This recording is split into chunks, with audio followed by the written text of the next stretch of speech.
भगवतं गोविन्दयोगीन्द्रमहास्य शिष्यं श्रीशङ्कराचार्यमहास्य पद्मपादैः च हस्तामलकैः च शिष्यं तं त्रोटकं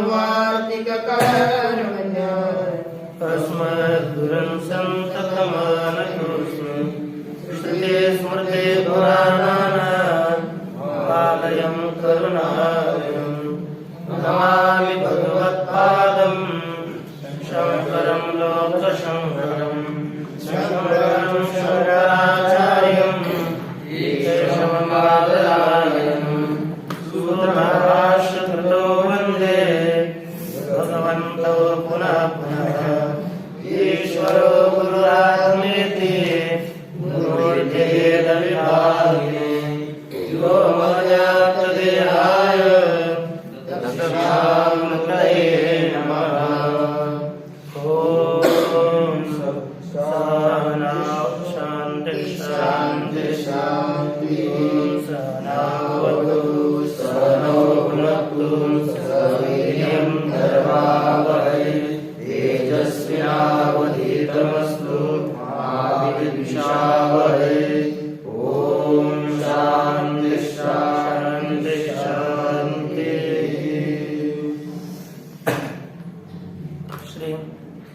भगवान वरिष्ठ महात्मा श्री ज्ञानवराय श्री जगद्गुरु तुकाराम महाराज संत श्री एकनाथ महाराज इत्यादि हरे गुरु श्री शंकराचार्य इत्यादि सब संतों के अलौकिक हेतु की कृपा से श्री कृष्ण यजुर्वेदीय काठ शाखा अंतर्गत कठोपनिषद का विचार हम कर रहे हैं। इसमें अभी तक पंच मंत्रों का द्वितीय अध्याय के द्वितीय के विचार किया। अब छठे मंत्र में उसी तत्व का कथन हम करेंगे इत्यादि बताते हैं। तो देख लीजिए। अन्ततैदं प्रवक्ष्यामि तुभ्यं ब्रह्म सनातनं यथा च मरणं प्राप्य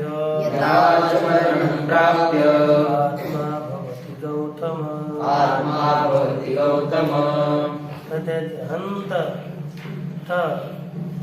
इदं गुह्यं सनातनं ब्रह्म प्रवक्ष्यामि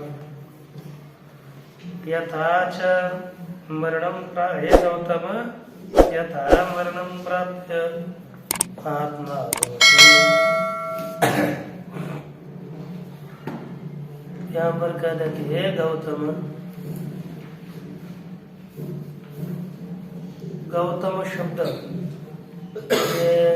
पिता के लिए ही प्रयोग किया, क्योंकि गौतम का बेटा वह गौतम ही किया।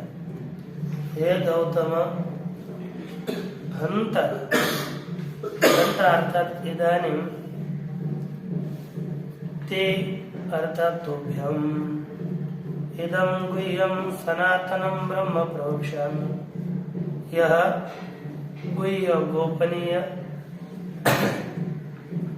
सनातन चिरकाल से होने वाला ब्रह्म बताऊंगा।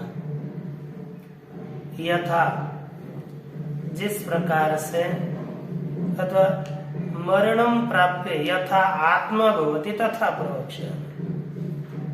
और मरण को प्राप्त करके यह आत्मा जैसा होता है, अर्थात जिस तरह से संसार को प्राप्त कर लेता है, उसी को मैं तुझे बताऊंगा। तो देख लीजिए भाष्य। हंत प्रमुख प्रतीक है कि इदानीं पुनरपिते अर्थात तुभ्यं इदं गुह्यं गोप्यं ब्रह्म सनातनं चिरंतनं प्रवक्ष्यामि। इतना ये पंक्ति पूरे पूर्वार्ध का अर्थ है। इदानीं अब पुनः भी तुझे यह गुह्य अर्थात गोप्य ब्रह्म सनातन ब्रह्म चिरंतन ब्रह्म प्रवक्ष्यामि अर्थात बताऊंगा। यद विज्ञानात् सर्व संसारोपरम जिसके ज्ञान से सभी प्रकार के संसार की निवृत्ति हो जाती है। अविज्ञानाच और अज्ञान के कारण, जिसके ज्ञान से संसार की निवृत्ति होती है और अज्ञान से यस्य मरणं प्राप्य, जिसका आत्मा मरण को प्राप्त करके यथा भवति, है ना, यथा आत्मा भवति, मरण को प्राप्त करके जिस तरह से आत्मा होता है, अर्थात यथा संसरति तथा श्रवण, हे गौतम, और जिस तरह से संसार को जन्म मरण आदि परंपरा को प्राप्त होता है, उसे आप सुन लो। तो यही यहाँ पर बताएंगे, तो देख लीजिए।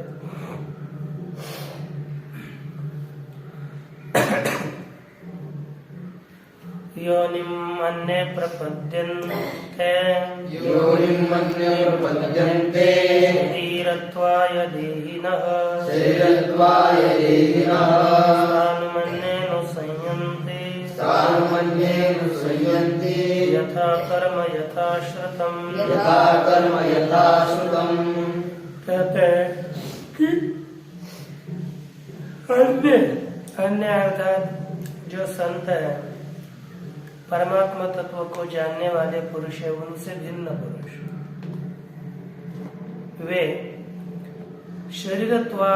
वे देहिनः शरीरत्वाय प्रपद्यन्ते, देहि अर्थात जीव, ऐसे जीव शरीर के लिए, शरीरत्वाय अर्थात शरीर के प्राप्ति के लिए, शरीर के ग्रहण के लिए योनिम प्रपद्यन्ते, योनि में प्रवेश करते हैं, अर्थात उनको जन्म लेना पड़ता है। इसलिए शरीर के लिए, शरीर की प्राप्ति के लिए उनका देह में प्रवेश होता है। दूसरे कौन? अभी है तो अज्ञानी, लेकिन ऐसे कुछ लोग हैं जो अत्यंत अधम पुरुष है। तो योनि में मनुष्य आदि योनियों का प्राप्त होंगे, वो अर्थ भिन्न है, अर्थात शरीर योनियों को प्राप्त होंगे तो ठीक है, लेकिन कुछ ऐसे अत्यंत अधम पुरुष, तमोगुणी क्रिया करने वाले पुरुष, यथा कर्म यथा श्रुतम तथा स्थानम अनुसंयन्ते, जिस तरह का अपना कर्म होगा, जिस तरह का अपना चिंतन होगा, उसी तरह श्रुतम अर्थात चिंतन, यथा श्रुतम जिस तरह का श्रवण अर्थात जिस तरह का चिंतन विज्ञान उपासना हो, उसी तरह वे योनियों को, स्थानोवादी योनियों को प्राप्त होते हैं। अर्थात यह अज्ञानी पुरुष का ही जन्म होता है, उसमें यदि थोड़े मध्यम से है कर्मादिक तो उसको शरीर की प्राप्ति होगी, और पूरी तरह से अधम है तो स्थानवादी योनियों को प्राप्त हो जाएंगे। उसी के विषय में भाष्य। योनिम अर्थात योनि द्वार, योनि अर्थात योनि द्वार को इनकी प्राप्ति हो जाती है।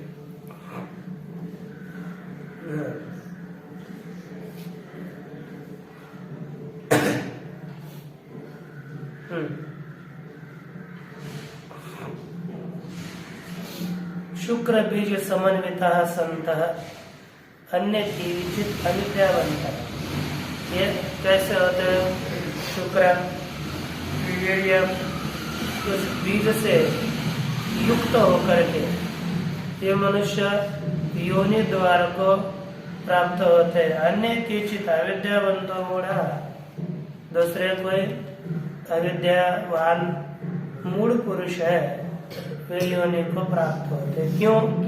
काफी शरीरत्वाय शरीर ग्रहणार्थम, शरीर ग्रहण करने के लिए वे शुक्र के साथ योनि को प्राप्त होते हैं। फिर वे कौन है? देहिनः देहवन्तः देहधारी जीव योनिम प्रविशन्ति, वे योनि में प्रवेश करते हैं। स्थानुम अग्नि का वृक्षादि स्थावर भावम अन्य अत्यंत अधमा, जो अतिशय अधम पुरुष है अर्थात महापातकी है, बहुत बड़े पाप जिन्होंने किए हुए ऐसे पुरुष मरणम प्राप्य अनुसयन्ति अनुगच्छन्ति, मरण को प्राप्त करके उसका ही अनुसरण करेंगे अर्थात जन्यादियों को प्राप्त। अत्यंत अधम पुरुष है, स्थावर भाव को प्राप्त करेंगे, मरण को प्राप्त करने के पश्चात फिर कैसे रहेंगे? यथा कर्म यदि यस्य कर्म तद यथा कर्म, जो जिसका कर्म हो वह यथा कर्म है। यही यादृशम कर्म यह जन्मनि कृतम तद वशेन इति तत्, जिन लोगों ने जिस तरह का कर्म इस जन्म में किया है ना, तद वशेन उसके अधीन होकर के वैसा ही कर्म करेंगे, ठीक नहीं? तथा च यथा श्रुतम यादृशंच, उसी तरह जिस तरह का श्रवण है अर्थात यादृशंच विज्ञानम उपार्जितम, जिस तरह का ज्ञान प्राप्त किया हुआ है उसके तद अनुरूपमेव शरीरम प्रपद्यन्ते, जैसा हमारा चिंतन जिस तरह का हमारा कर्म उसी तरह के अनुरूप शरीर की प्राप्ति होती है। तद अनुरूप ही शरीर को यह सब लोग प्राप्त किया करते हैं। यथा प्रज्ञम ही संभवाः इति श्रुत्यंतरात्, जिस तरह की प्रज्ञा होती है, जिस तरह की बुद्धि होती है, उसी तरह के जन्म मिलते हैं, है ना? जिस तरह की क्या होगी उस तरह का क्या होगा? उसी तरह के जन्मों की प्राप्ति हो जाती है। अब देख यत् प्रतिज्ञातम गुह्यम ब्रह्म वक्ष्यामि इति तद आह, जो प्रतिज्ञा करे कि गुह्यम ब्रह्म प्रवक्ष्यामि, मैं आपको गुह्य ब्रह्म बताता हूँ, उसी को यहाँ पर कहते हैं। या एष सुप्तेषु जागरति, कामं कामं पुरुषो निर्विमानः, तदेव शुक्रं तद्ब्रह्म, तदेव अमृतमुच्यते, तस्मिन् लोकाश्रिताः सर्वे, तदुनात्तेति कश्चन, एतद्वै तत्। अब देख लीजिए, इसमें प्रतिज्ञा करते यत् गुह्यम ब्रह्म प्रतिज्ञातम तद वक्ष्यामि इति तत् आह, तब जब गुह्य ब्रह्म की प्रतिज्ञा करे थी उसको मैं बताऊंगा, उसको यहाँ पर बता रहे हैं। कहा कि यह एष सुप्तेषु जागृति, जो यह सुप्तेषु अर्थात सभी के सो जाने पर जो जागता है, सोता नहीं है। कैसे कहते पुरुष ऐसा कामम कामम निर्विमाण पुरुष, अर्थात अपने अपने इच्छित जो पदार्थ है उस, अब जब ये सो जाने तो पुरुष सोता है, लेकिन अपना जो इच्छित हो उसी पुरुष को उस अविद्या के दृष्टि से स्वप्न में अनेक पदार्थों को निर्माण करता है। यथा कामम निर्वाति निर्विमाण निष्पादयन जागृति, क्या करता है? इनको उत्पन्न करता हुआ जगता है।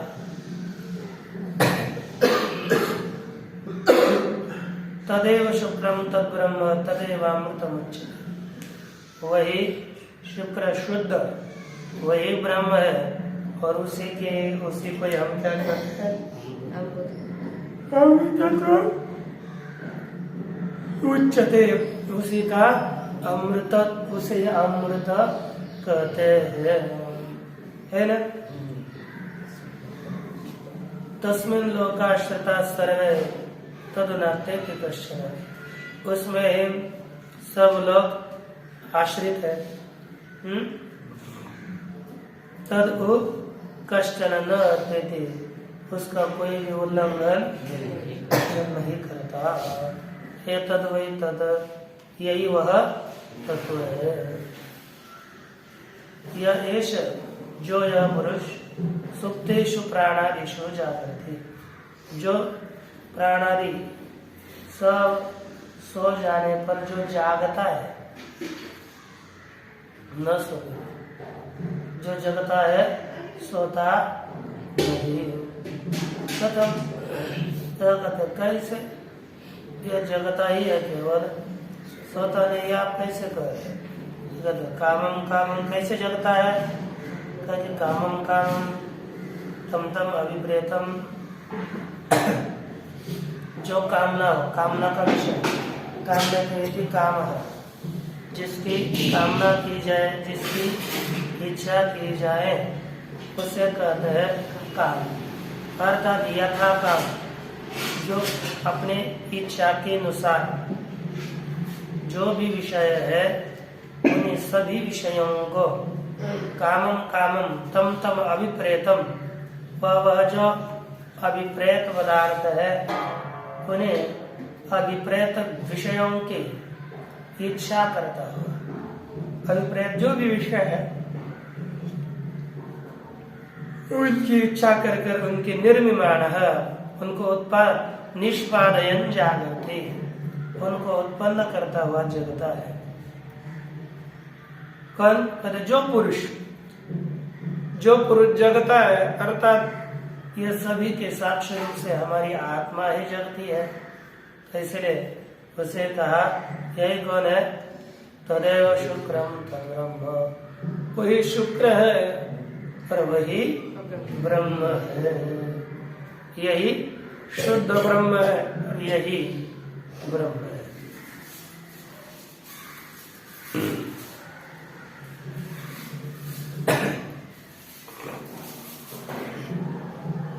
पुरुष तदेव शुक्रम, अर्थात शुभ्र है, शुद्ध है, तद ब्रह्म वही ब्रह्म है।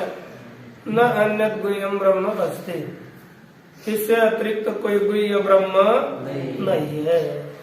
तदेव अमृतम अविनाशी उच्यते सर्वशास्त्रेषु, वही अमृत है, वही अविनाशी है, ऐसा सभी शास्त्रों में कहा जाता है। किंच पृथिव्यादयो लोकाः तस्मिन् एव ब्रह्मणि सर्वे ब्रह्मणे आश्रिताः। कहते पृथ्वी आदि सभी लोग उसी ब्रह्म में आश्रित है। सर्वलोक कारणत्वात् सत्य, वह सभी लोगों का कारण होने से उसी में ही आश्रित है।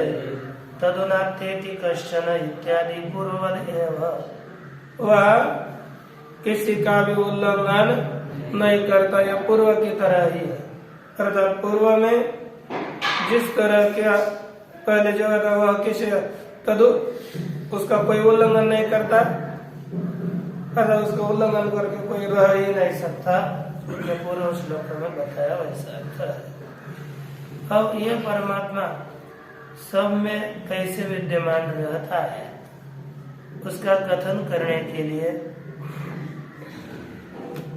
यहाँ पर देखिए टीका में अवतरणिका में लिखा, जन्म मरण करणाणाम प्रतिनियमा अयुगपत् प्रवृत्तिश्च परोक्ष बहुत्वम। जन्म मरण इनकी जो करण है, इंद्रियां है, साधन है, वे प्रति नियमा प्रति प्राणी नियम, प्रत्येक प्राणियों की अलग अलग है। अब सबके प्राणियों के जन्म अलग है, मरण अलग है, करण अलग है कि नहीं? एक मरने पर सब मरते नहीं है, और एक के उत्पन्न होने पर सबकी उत्पत्ति भी नहीं होती। एक का जन्म होगा तो सबका जन्म नहीं होता, एक का मरण होगा तो सबका मरण नहीं होता। ये ऐसे ही रहता है। इसलिए जन्म मरण जो इंद्रिया करण है, जन्म मरण और इंद्रिया साधन, यह सभी प्राणियों के लिए अलग अलग है। इसलिए अब जिसका जो करण है, जिसकी जो इंद्रिया है, वो पुरुष अलग होना चाहिए, है कि नहीं? एक ही पुरुष के सभी के देव के तो करणाधिक नहीं होंगे, उनके सभी के अलग अलग ही होंगे, है कि नहीं?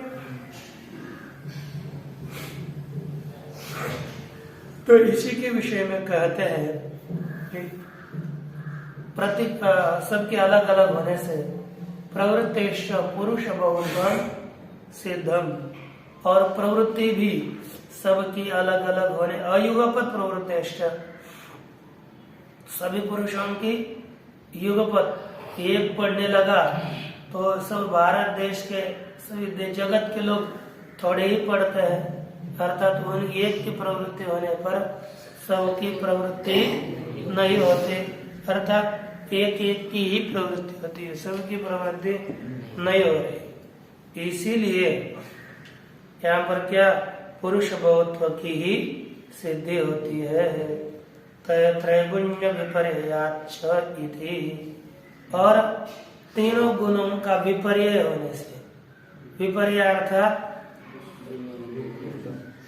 परस्पर में भेद होने से, नानात्मनो व्यवस्था, आत्मा कैसे नाना रूप से स्थित है।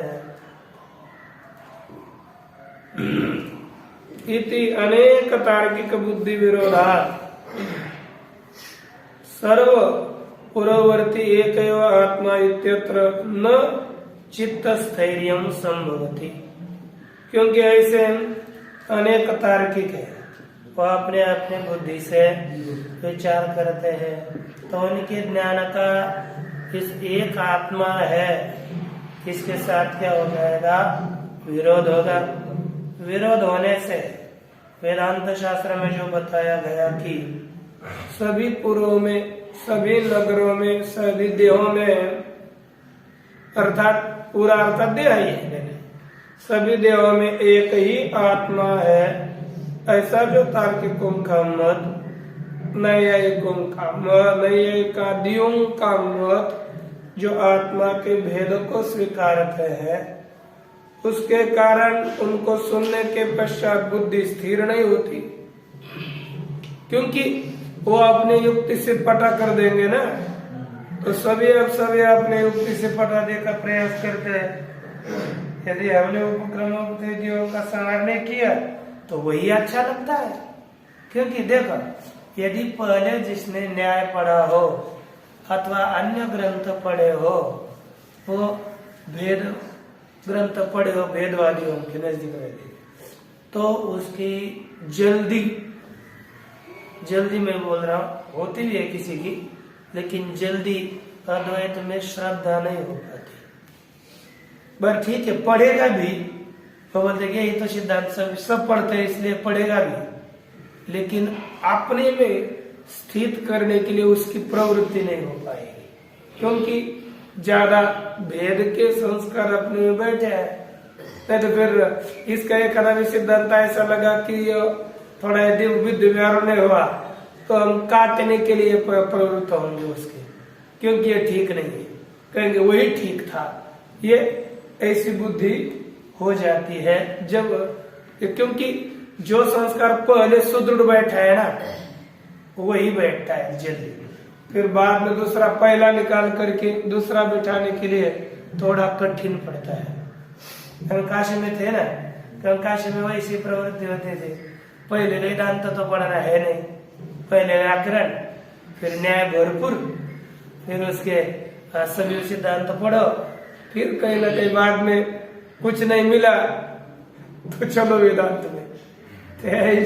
वेदांत अर्थात गौण, सबसे अधिक गौण वेदांत है खुद, क्योंकि ज्यादा प्राधान्य है व्याकरण के लिए, उसके पश्चात न्याय के लिए, साहित्य के लिए, फिर बाद में चला रूखा सूखा हो गया तो वेदांत जल्दी कोई नहीं पड़ता।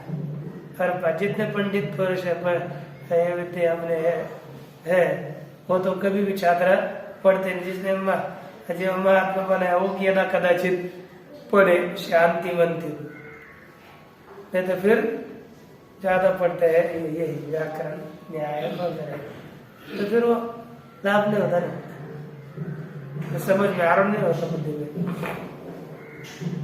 ये कहते हैं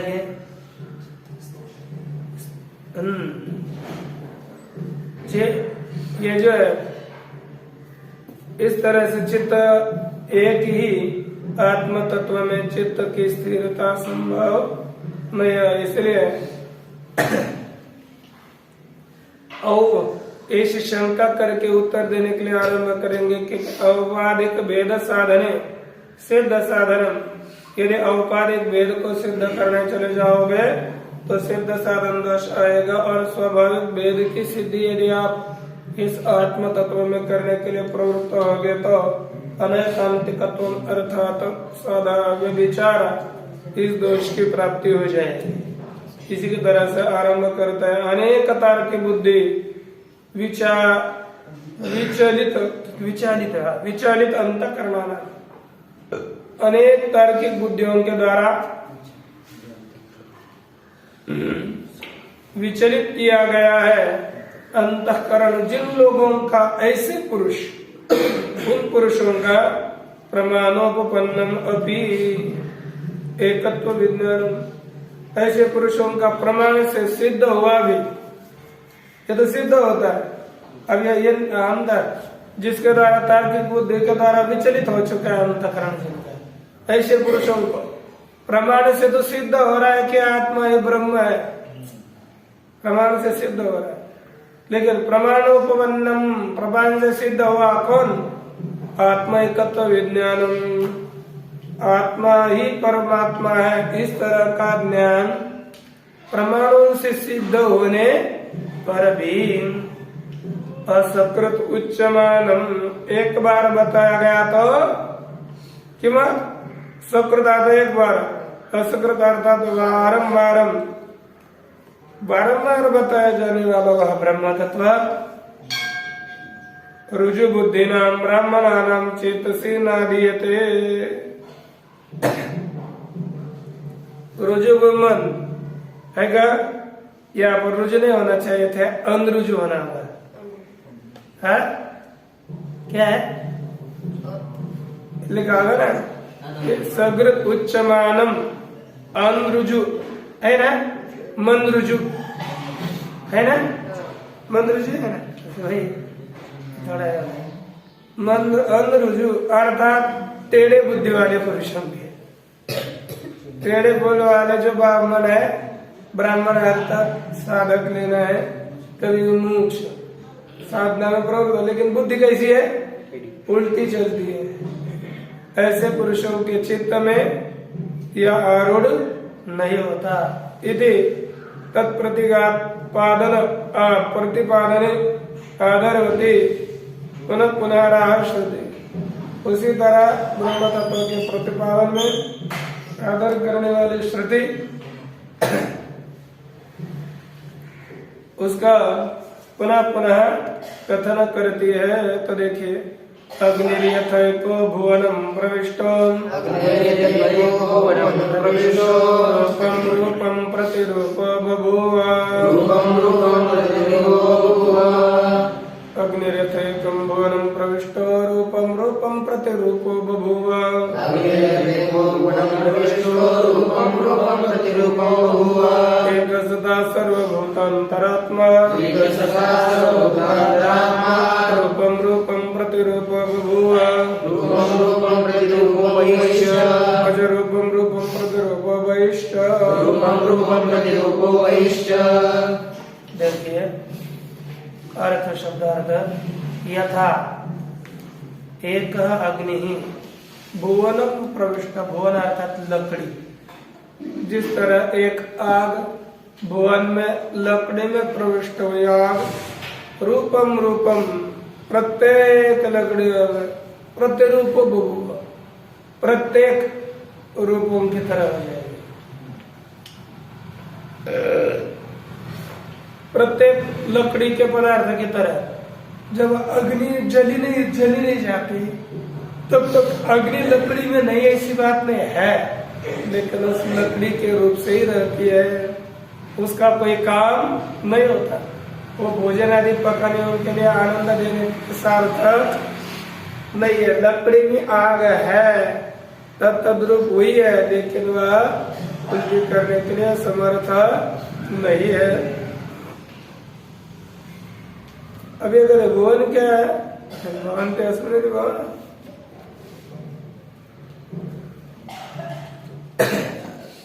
अग्नि उत्पन्न होती है जिसमें उसे कहेंगे भवन। एक सदा सर्वभूतांतरात्मा, उसी तरह एक आत्मा ही सभी में निवास करता है, सर्वांतरात्मा। रूपम रूपम प्रति रूप प्रत्येक देह में प्रत्येक रूप वाला हो चुका है। और कैसा है बहिष्ठ, और ये इसका कोई विशेष अन्य संबंध नहीं है, बाहर है, संसार से बाहर है ना। भाष्य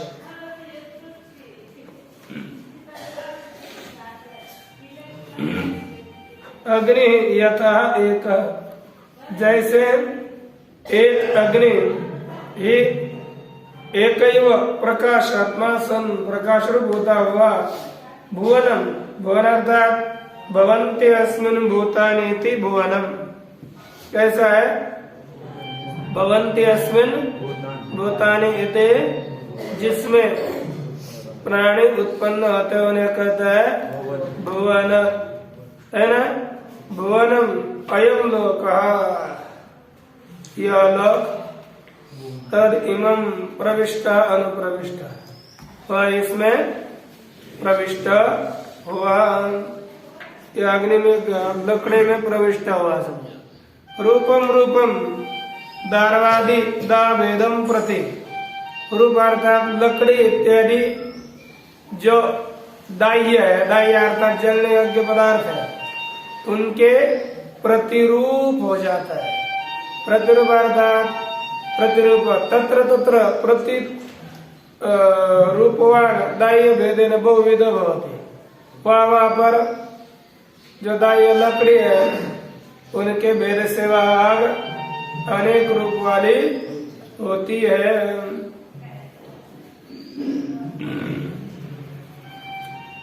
अनेक प्रकार की होती है। एक एवं तथा सर्वभूतांतरात्मा, उसी तरह एक ही सर्वभूतांतरात्मा है, सर्वेषां भूतानां अभ्यंतर आत्मा, सभी भूतों का यह अभ्यंतर आत्मा है। अति सूक्ष्मत्वात्, क्यों अतिशय सूक्ष्म, इसलिए सूक्ष्मत्वात् दार्वादिषु इव सर्वदेहं प्रति प्रविष्टत्वात्, यह अति सूक्ष्म होने से दार्वादियों की तरह ही यह सभी देहों में प्रविष्ट हुआ है। किसमें प्रविष्ट हुआ है? सभी देहों में प्रविष्ट होने से प्रतिरूपो बभूव, ये प्रत्येक रूप वाला हुआ है।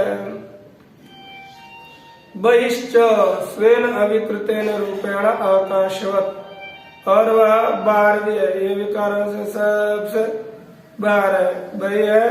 अर्थात स्वयं अविकृत रूपेण, स्वयं अविकारी रूप से सबसे आत्मतत्व बहिर है, अर्थात उससे असंबद्ध है, इसका उसके साथ कोई भी संबंध नहीं है। इसमें आगे का विचार कर देखेंगे। ओम पूर्णमद